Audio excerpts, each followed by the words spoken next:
Alors là, le projet coup de cœur, le moulin de la Capelle. Un projet coup de cœur parce qu'on avait pensé dans le programme à le rénover. Ça coûtait un peu plus d'1 million d'euros à l'époque, quand on faisait les estimations en 2016-2017. Et puis il se trouve qu'avec l'inflation, ça coûte 2,5 millions, presque 3 millions. Donc on avait été obligé d'y renoncer parce que les écoles aussi sont passées de 7 à 10 millions. On ne peut pas tout faire.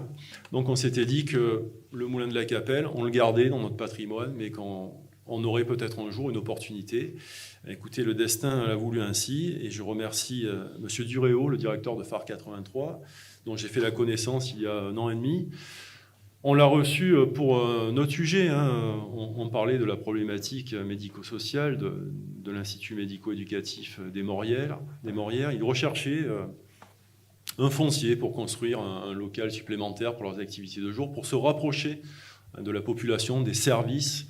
Il est évident qu'on n'a plus la même conception du handicap et de l'inclusion qu'il y a 50 ans. Avant, le handicap, on en avait peur, on l'éloignait, il fallait le cacher.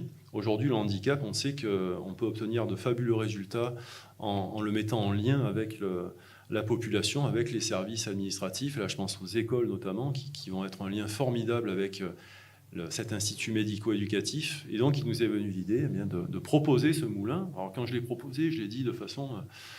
c'est pas possible qu'ils aient les moyens de refaire ce bâtiment. Et puis écoutez, l'idée a fait son chemin, il est revenu avec des architectes, il nous a dit, allez banco, on y va. Donc le caractère médico-éducatif nous a permis d'être exonérés de la mise en concurrence.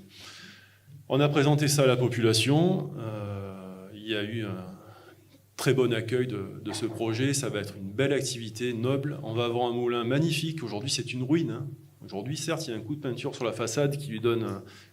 une illusion de bâtiment à peu près acceptable. C'est une ruine, les planchers sont effondrés, la toiture est en très mauvais état, et ça va devenir un bâtiment, écoutez-vous bien, qui sera labellisé au niveau or des bâtiments durables méditerranéens, et ça sera le premier d'ailleurs de la région. Donc ça va être un bâtiment formidable, avec un chantier lui aussi qui sera contraint par les mesures environnementales, qui sera un chantier exemplaire, et nous aurons à terme donc les jeunes de l'Institut médico-éducatif qui vont faire un salon de thé ouvert à la population, puis qui vont aussi avoir des salles d'évolution, en plus des locaux administratifs pour le personnel, et qui vont échanger avec nos enfants dans les écoles farlédoises, au collège, à l'accueil de loisirs.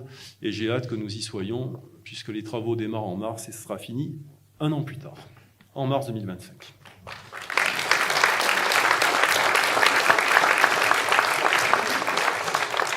On n'est pas loin du bout, ne vous inquiétez pas. Alors, j'ai parlé de Cécile Martinez tout à l'heure. Je voudrais dire un mot sur Stéphanie Pilonka, aussi notre réalisatrice farlédoise. Pourquoi ? Parce que quand on parle d'inclusion, on ne peut pas ne pas parler de ces deux personnes. Et Stéphanie Pilonka, c'est une réalisatrice brillante qui, aussi souvent qu'elle peut, réalise de magnifiques films ou documentaires qui nous interpellent sur notre action, notre comportement à l'égard du handicap. Dernièrement, elle a sorti un film haut en émotion, mais magnifique, qui s'appelle Invincible été, qui parle de la maladie de Charcot, qui a été encore une fois de nombreuses fois récompensée, comme à chaque fois. Elle a beaucoup de talent, donc je voudrais la saluer et la remercier pour son action.